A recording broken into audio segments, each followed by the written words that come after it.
परीक्षा, पाचन पंचक्रोशीत आज काय स्पर्धा होती, आज महापुरुष मंडळाने आपल्याकडे काहीतरी एक प्रशस्तीपत्र आणले आहे, मान्य करून घ्या। तुमची चूक तुमच्याकडे झाली असेल, इथपासून मुंबई पर्यंत पोरं आमची खेळते, तुम्ही उत्पन्न करून द्यायचंय, नाव कमवायचंय, वेगळं काहीतरी होईल।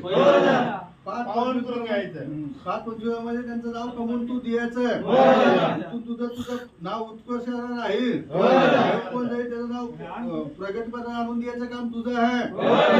तुझ्या इथं प्रशस्ती पत्रक आणि शीट आणलेलं आहे, एखाद्या परत चूक झाली असेल झाली असेल ते मान्य करून हे पेढ्याचं बॉक्स आणलेला तर नारळ तुला देतो आहे। इथपासून आजपर्यंत मुंबईमध्ये पासून पोरांना उत्कर्ष पदावरती घेऊन जायचं तुझं काम आहे, आणि इथून गाड्यापासून मोबाईल सगळ्यांना सुखात ठेव। ही पोरं सगळी आपल्या वाडीतली आता आणि आपलं तू नाव कमवून दे ग बाई माझी।